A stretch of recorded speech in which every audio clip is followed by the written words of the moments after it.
Welcome to the Rimm-PODCAST, episode 33. Man, I cannot even believe it's 33. It seems like I started yesterday. So, welcome to the brand new show. It's podcast 33. I'm your special guest, Iggy.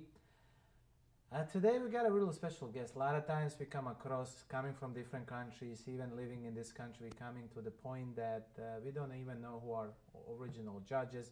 We don't know the models. We don't know the way they run the particular county or particular circuit. And today we got a really special guest, and that guest is Erik Swenk, and he's running for the Seminole County Judge for the Group 5. Yes, sir. I am. Erik Judge, welcome to the show. Well, thank you. I appreciate it. And it's really nice to seeing you. You look good. You look fantastic, professional, smiling. Do my best. Right? Thank you. It really looks, and it's our pleasure to having you here. We're going to cover up today topics learning Seminole County waters. Mm-hmm. What is the job of the judge? Well, the job of the judge in county court is to preside over civil cases under $30,000, as well as in criminal cases, criminal misdemeanors. We deal with DUIs, we deal with landlord-tenant. County court also has the small claims court, which is widely known as the people's court. So those are cases involving controversies under $8,000. So quite typically, those are the cases that people who don't ever anticipate finding themselves into court find themselves into court over a credit card bill or medical bill that is unpaid due to just some struggles. So now tell us a little bit about yourself, your family, and the reason why you decided to become a Seminole County judge. Absolutely. So my family established its roots in College Park in downtown Orlando in 1949. Extended family moved out to Seminole in 1988, founding members of Heathrow. My wife, Morgan, and my son, Brendan, who's 8 years old, we made Wekiva Springs our resident in 2008. County court judge is something that I've aspired to be. I actually consider it a calling. You know, it's not something that I had anticipated in my earlier years. It's something that I came to realize over some personal experiences. Okay. And being candidate, what is your tell us a little bit about yourself and your juridical philosophy. Like, what is something that motivates you that say, you know what, I want to run. You know, it's my call, it's my duty, it's my responsibility. Right, absolutely. Well, judicial philosophy is really, just applying the law. We're not legislators. Judges aren't legislators. We're not supposed to legislate from the bench. There's a constitution and there's laws that are in place, and we're just there to apply that. What caused me to run is essentially, the heart of it is battling alcoholism for 15 years. And through sobriety and working with other people through their own sobriety, I came to realize that, it doesn't matter how much you want or need it. There's, something more that allowed me to gain my sobriety. And that led me to the service that I have been pursuing the past few years, which started with other alcoholics and people with substance abuse, grew into our legal profession to help our legal profession in those matters, and then into our non-legal community, understanding that it's also prevalent there, and then realizing that it just doesn't need to be limited to substance abuse or alcoholism, but many people who are helping our community just need help to help in the community themselves. So I've gotten involved with a lot of organizations doing that, and then asking myself how I could maximize that service and best serve the people with that personal experience and professional experience. It made sense that the judiciary is where I needed to be, and county court specifically. Okay, so I know you went to the AM college law, right? School of Law? Yes. Okay. I went to, I never left Greater Orlando area, actually. So you finished everything here? Yeah, Edgewater, I went to elementary, middle school, and high school at Edgewater, all in College Park, Rollins College in Winter Park, and then Berry Law School in Orlando. Nice. Beautiful, everything in Orlando. Yep. So now, what's your current position? My current position is as a hearing officer. Okay. We work with the Office of Appeal Hearings. We preside over cases similar to county court judges, what they do. We just do it in the administrative realm. Okay. And we deal with public assistance benefits. So I've been there for 5 years, 3 years as a hearing officer, and 2 years supervising 5 other hearing officers. Nice. Okay. My next question is a Seminole County citizen who lives here. Mm-hmm. I live in Oviedo. Absolutely. And why should voters vote for you over other well-qualified candidates? Absolutely, and that's a fair question.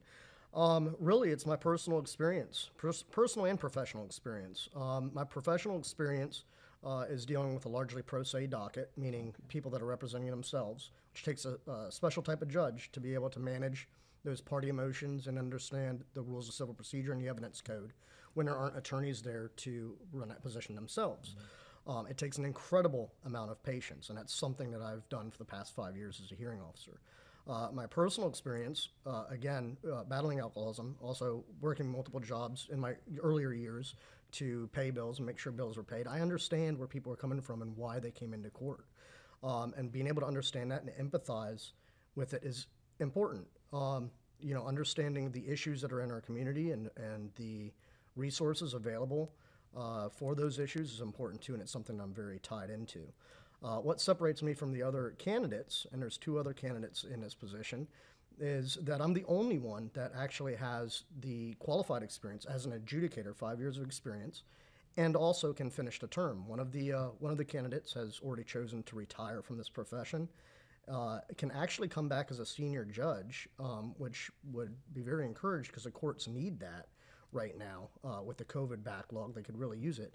But already decided to retire from this profession and is now looking to come back for a term that he can't finish. So I'm the only candidate that actually has that qualified experience and can actually finish the term. Okay. My really good question, next one, said, do newly elected or current Seminole County judges have an obligation to improve the public understanding of the courts? Mm-hmm. If so, how should they carry out the obligations? Absolutely. Like I touched before, a lot of citizens in Seminole County are now aware of the current laws and the role and the models of the judges. Like I said, only we go to see you guys if people get in trouble. Yes. I try to come across that we start to connecting with you, that we try to prevail the trouble. Right. So can you answer on that question? Absolutely. I'm not aware of anything that's on the books that requires us to increase the understanding of the public, but certainly as public servants, I believe we're charged with doing that. Okay. The biggest question I run into really is the difference. People don't have an understanding between circuit and county. And like you said, a lot of people, there's no interest in the courts until they have to come in, and most people never run into that, thankfully, and God willing, never will. Yes. I think it's important to be able to increase that understanding when and how we can. Okay. Now, what are the pros and cons of going to the bench or compared to practicing the law? Sure, absolutely. We need to know them because a lot of attorneys love to step up to become a judges. Yeah. And then running your own show and law firm. Sure. That means you can make decisions based whatever you believe. But when you go to the judge, now you gotta be a little bit more open. Right. And yeah. You gotta have a rational thought. Yes, absolutely, and it definitely takes some skill. Running my own practice for a few years, I did trials in circuit court and county court with plaintiffs' rights, and the benefits of it, of course, is you run your own schedule. So I mean, you can take time off to go on vacations. You're helping clients out. You're advocating. So I mean, there's a passion for advocation. The big change is stepping away from that advocation, moving from a role of advocation to a role of being neutral.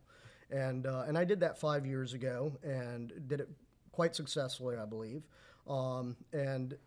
You also lose a little bit of that freedom as well. That's one of the cons. You don't have as much of the vacation time. I mean, you're a servant of the people at this point. There's a lot more dedication that comes through that. And there comes a need to be able to step back and set aside any beliefs and biases that you may have to be able to make a fair ruling. Okay, so now let's say you become an elected judge, and you are, while serving on the bench or moving forward, you will serve the branch. Do you believe you have a role in bringing important legal and juridical issues before the public or legislators? Why or why not, and what your role should be? Sure.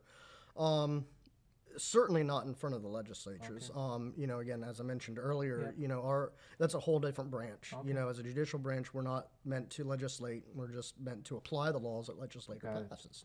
But as far as the law. Exactly, interpret and apply. So we do understand. Yes, you've got that. So somebody's doing a good, you're doing a good job, increasing that knowledge. So people understand like the word is like an interpretation. So when you say something like, what does that mean? So a lot of that's the whole show is about, helping the citizens understand. Yes. So when we come to Yes. ballots, I'm like, okay, I understand what the Judge Erik said. So please Absolutely. continue. Yes, absolutely. So not so much on the legislative front, but you know, when there's legal issues that are facing our county, you know, I think it's important. You know, we've got opioid crisis going on. We've got a lot of substance abuse, mental health issues that are going on, particularly in the wake of COVID. And, you know, and understanding those issues and, again, getting out and getting involved in the community to know where those issues are at, what issues are arising, and the resources there that are available is certainly something that a judge can do, and it's something that I throw myself into because I think it's important to be able to come into the court and not just rule on these cases, but understand what people are going through and have a way out. You know, myself going through what I had, you know, I found that way out and, you know, found a way to become a contributing member of society. That understanding with the people, being there on the other side myself, I can understand where they're coming from and have those resources available, that knowledge that's in our community, and help apply that to try to further their experience in life, you know, to get them on the right track rather than just simply dealing with a case in front of me at the time, trying to better their lives in the long term. Okay. As a candidate for a judge, what is one particular biggest issue the Seminole County is facing right now when it comes down to judicial or jurisdiction? I would imagine probably dealing with the backlog, you know, with COVID right now is probably the critical point. And it's, you know, it's something that I've talked to a lot of people. It's something that we've implemented with, you know, early on in COVID with our office as one of the ones that built our virtual appearances to allow our hearings to move forward instead of just postponement until, you know, everything's smoothed over, which was, you know, completely unknown when that would happen. And I think that's important with our court system moving forward, you know, that people have gotten used to this and there's a place for it, you know, to maintain and continue on with some virtual appearances, particularly on what we call short matters or uncontested motions, uncontested matters that really don't require people to come in. You know, that's more time that the attorneys can spend on their clients' cases. It's money that's saved from the clients having to pay for that time.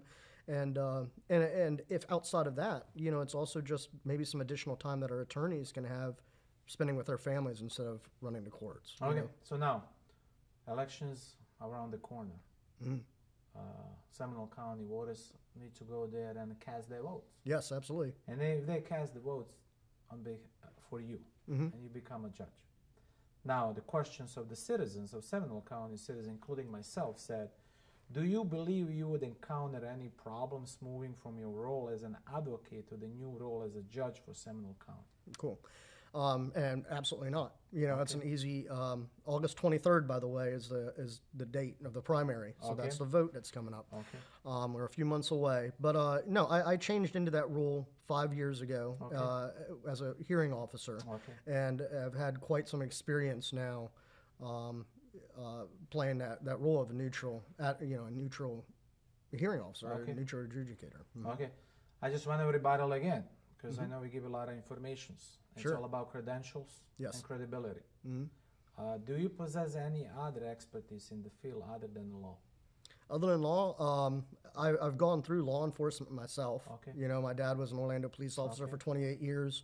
So actually, it's one of the things, another item that I think I could bring to the bench. I mean, not just understanding, you know, the plights of, you know, the people that have gone through these struggles like I have, but also going through law enforcement academy myself, graduating top of my class as a squad leader with commendations from the director. I was a volunteer attorney with the state attorney's office. So I understand both sides, you know, the people that are running through the struggles and the people that are prosecuting those crimes or those issues. So it's a fair balance. But yeah, my expertise is pretty much in the legal profession. Yes, and just having service, that as an officer, I'm like, man, you know what? I don't want you to go through trouble. So Mr. Erik, our last question is like, it's a free question. Sure. You look it up in a camera and said to Seminole County voters why they should vote for you and what would you do for them. Absolutely. It's your time now. Yeah, well, I appreciate that.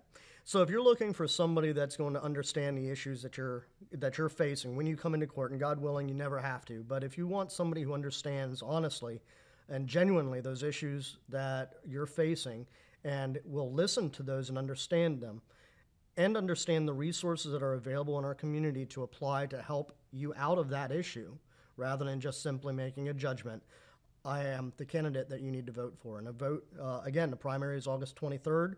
I hope to earn your vote, and there's plenty of resources out there with our Facebook page and webpage that you can go and access to learn more about me and to keep up to date with our campaign as well. And can you also just rebuttal your three main components? Oh, yes. That people that you run, what's your whole campaigning about? Yeah, so the whole campaign, is really focused. The heart of it is community, family, and service. That's it. It's simple. Yeah. Guys, thank you so much. This is the podcast episode 33. I'm your host, Tiggy. And please, we created this podcast because people like you and the guest who is willing to care and share within the community and share and educate the audience. I believe if the audience and the citizens become more educated, your job is become more easier. Absolutely, and I appreciate everything. Yes, and please, the August 22nd, go there, cast the votes, look it up. We'll try to bring all other two candidates too. Sure, I live absolutely. in Seminole County. Yes. I believe we have to give the fair time to everybody. Absolutely. So this is our episode 33. Our special guest is Erik Swenk. He's running for Seminole County Judge, Group 5. Thank you so much for coming on our show. It's a pleasure to having you. Pleasure being here. Thank you very please much. Like, share, care, post, invite others. We love you. Thank you so much. Thank you. Have a blissful day.